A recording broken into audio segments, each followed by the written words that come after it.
Hi viewers, welcome to GNV technologies. ఈరోజు నేను సిస్టంలో హార్డ్ డిస్క్ 2 టైప్స్ ఉన్నాయండి, ఎస్ఎస్డి అండ్ హెచ్డిడి. ఈ రెండింటికి మధ్య ఉన్న డిఫరెన్స్ ఏంటో మీకు ఈరోజు ఈ వీడియోలో నేను ఎక్స్ప్లెయిన్ చేయాలనుకుంటున్నాను. సో వీడియోలోకి వెళ్దామా. ఇప్పుడు 2 సిస్టమ్స్ అనేవి మేము ఆన్ చేసామండి. ఒకటి ఎస్ఎస్డి ఉన్న హార్డ్ డిస్క్, ఇంకొకటి హెచ్డిడి ఉన్న హార్డ్ డిస్క్ అనమాట.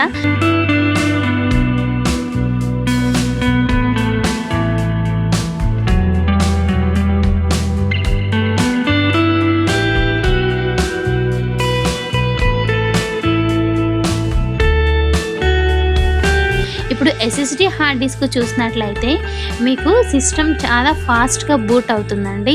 ఇది జస్ట్ ఫర్ 31 సెకండ్స్లోనే మీకు సిస్టమ్ రెడీ అయిపోతుంది యూస్ చేసుకోవడానికి. అట్లానే మీరు హెచ్డిడి చూసినట్లయితే కనుక స్టిల్ 36 సెకండ్స్ అయినా కూడా అది ఇంకా ప్రాసెస్లోనే ఉంది, బూట్ అవుతూనే ఉంది. సో రెడీ అవ్వడానికి ఇంకా టైం ఎక్కువ తీసుకుంటుంది. ఇది ఓల్డ్ టెక్నాలజీ అండి హెచ్డిడి అనేది. ఎస్ఎస్డి అనేది న్యూ టెక్నాలజీ. ఇందులో కూడా ఇంకా 4 టైప్స్ డిఫరెంట్ ఉన్నాయి. హెచ్డిడి అయితే కనుక మీకు మొత్తం సిస్టమ్ బూట్ అవ్వడానికి 1 minute 40 seconds అనేది టైం పడుతుంది. సో ఎవరైతే క్విక్గా ఫాస్ట్గా వర్క్ అయితే కంప్లీట్ చేసుకోవాలి అని అనుకుంటున్నారు, సో ఓల్డ్ టెక్నాలజీ నుంచి న్యూ టెక్నాలజీకి చేంజ్ అయితే బెటర్ అని నా ఒపీనియన్ అండి. ఇప్పుడు చూసినట్లయితే 1 minute 12 seconds అయినా స్టిల్ అది ప్రాసెస్లోనే ఉంది. ఎస్ఎస్డి అనేది మీకు 31 సెకండ్స్లోనే మీకు అది బూట్ అనేది అయిపోయింది.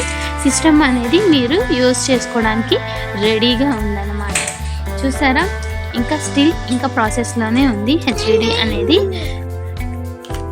ఇప్పుడు 1 minute 31 secondsకి హెచ్డిడి అనేది కంప్లీట్ అవ్వలేదండి. స్టిల్ ఇంకా 1 minute 40 seconds వరకు అయితే టైం పడుతుంది.